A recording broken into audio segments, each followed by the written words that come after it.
اعوذ باللہ من الشیطان الرجیم بسم اللہ الرحمن الرحیم یسألونک عن الساعة ایان مرساها قل انما علمها عند ربی لا یجلیها لوقتها الا هو ثقلت فی السماوات والارض لا تأتیکم الا بغتة یسألونک کأنک حفی عنها قل انما علمها عند اللہ ولکن اکثر الناس لا یعلمون۔ صدق اللہ العظیم۔ حمد و ثناء رب کریم اور درود و سلام بر سید خیر الانام کے بعد سورۃ الاعراف کی آیت نمبر 187 تلاوت کی گئی ہے، جو 9ویں پارے کے 13ویں رکوع میں ہے۔ اس سے پہلی آیتوں میں فرمایا گیا کہ کیا یہ لوگ دیکھتے نہیں، توجہ نہیں کرتے زمین و آسمان کی بادشاہی میں، اور جو کچھ اللہ نے ہر چیز بنائی ہے اس چیز میں توجہ نہیں کرتے؟ اللہ کی قدرت کی کتنی نشانیاں ہیں ان میں، اور یہ ہو سکتا ہے ان کا وقت بھی قریب آ گیا ہو اجل کا، تو انہیں چاہیے کہ توجہ کریں۔ اس کلام الہی کے بعد پھر کس بات پر، کس کلام پر یہ ایمان لائیں گے؟ لیکن ہٹ ڈرمی اور ضد کی وجہ سے اللہ تعالیٰ جن کو گمراہ چھوڑ دیتا ہے انہیں کوئی ہدایت دینے والا نہیں، ان کو ان کی گمراہی میں بھٹکتا چھوڑ دیتا ہے۔ آپ فرمایا کہ اے محبوب یسألونک عن الساعۃ، آپ سے پوچھیں قیامت کے بارے میں، ایان مرساہا، کہ اس کا ٹھہرنا کب ہوگا، قیامت کب آئے گی ہمیں بتا دیں۔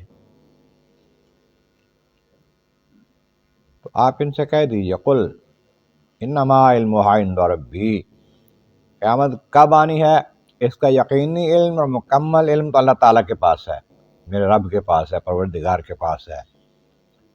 اور لا یجلیہا لوقتہا الا ہو، اپنے وقت مقررہ پر جب آئے گی تو وہی ظاہر کرے گا اس کو کہ کب آنی ہے، پہلے کسی کو بتاتا نہیں ہے وہ، اور جب وقت آئے گا تو خود بخود ظاہر ہو جائے گا، وہ ظاہر کر دے گا، سب کو بتا دے گا وہ۔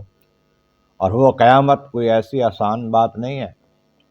ثقلت فی السماوات والارض، زمین و آسمان پر بہت بھاری ہے، ہر شے پر بہت بھاری ہے، اور وہ چھپائی بھی اسی لیے گئی ہے، بتایا اس لیے نہیں گیا کب آنی ہے۔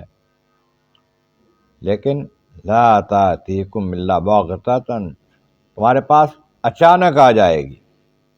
اس وقت میں آتا ہے اس طرح اچانک آئے گی، لوگ بازار میں چل پھر رہے ہوں گے، ایک کپڑا خرید رہا ہے، کپڑا ہاتھوں میں پکڑا ہوا ہے، سودا کر رہے ہیں، ابھی کپڑا ہاتھ سے رکھنے نہیں پائیں گے، قیامت آ جائے گی، وہاں پر ہی آواز آئے گی قیامت کی اور ختم ہو جائے گا۔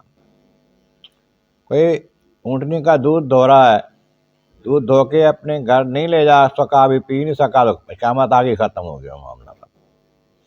اس طریقے سے کوئی کام کر رہا ہے، کوئی کام کر رہا ہے، لوگ کام کاج میں مصروف ہیں، جب قیامت آ جائے گی کوئی اتنا موقع نہیں ملے گا اپنے گھر پہنچ سکیں یا کوئی وصیت کر سکیں۔ قرآن پاک میں یہ بات بھی ہے، لا یستطیعون وصیۃ، وصیت کی طاقت بھی نہیں ہوگی ان میں، کسی کچھ کہہ سکیں، کسی کو بات کر سکیں، اور نہ ہی اپنے گھر پہنچ سکیں گے۔ جہاں جہاں ہوں گے وہیں پر قیامت آئے گی تو ہر کوئی وہاں پر ہی ختم ہو جائے گا۔ یسألونک کأنک حفی عنہا، آپ سے اس طرح پوچھتے ہیں جیسے آپ نے بڑی تحقیقات کر رکھی ہے، اس کی بڑا علم حاصل کر رکھا ہے اس کا، آپ سے پوچھتے ہیں کہ آپ بتائیں نہیں قیامت کب آئے گی۔ جو علم آپ کو دیا ہے اللہ کریم نے وہ ساری کائنات سے زیادہ ہے، لیکن اللہ تعالیٰ کے علم جو ہے وہ حضور کے علم کے مقابلے بہت زیادہ ہے، کچھ بھی نہیں مقابلہ بنتا اس کے ساتھ۔ وہاں کہہ دیجیے ان کو قل انما علمها عند ربی عند اللہ، فرما دیجیے میرے رب کے پاس علم ہے یا اللہ کے پاس، اللہ میرا رب ہے، اس کے پاس اس کا علم یقینی اور مکمل علم جو ہے خود بخود علم ہے، اسی کے پاس ہے، لیکن ولیکن اکثر الناس لا یعلمون، تو بہت سے لوگ جانتے نہیں ہیں کہ قیامت کا علم اللہ کے پاس ہے اور قیامت آنی ہی آنی ہے. جب اس نے کہہ دیا آنی ہے، وقت مقرر اس کے پاس ہے، وقت مقرر ہے، اس پاس کا علم ہے، جب آ جائے گی قیامت تو پھر وہ آگے پیچھے نہیں ہونا. اور یہ کہ جب قیامت آنی ہے، قیامت میں حساب و کتاب بھی ہونا ہے، تو پھر ہمیں اس کی تیاری کرنی چاہیے. جب وقت مقررہ ہے، وقت مقررہ آ جانا ہے، حساب و کتاب ہونا ہے، تو پھر اس حساب کتاب کے بعد پھر سزا اور جزا بھی ملنی ہے، اس کی تیاری کرنی چاہیے. عقل کا تقاضا یہی ہے، فہم اور فراست کا تقاضا یہی ہے کہ اس کو تسلیم کر لیا جائے. جو باتیں ملی ہیں مزید باتوں کی قرید نہ کی جائے، کیا ہوگا، کب ہوگا، کیسے ہوگا، جیسے بتایا ہے بس مان لیں تو اس پر ہی بڑا ہے. اللہ تبارک و تعالیٰ کے بارگاہ عالیہ میں عزت مولا کریم محبوب کریم کا صدقہ قرآن کریم کا فہم اور اعمال صالح نصیب فرما. وآخر دعوانا ان الحمد للہ رب العالمین.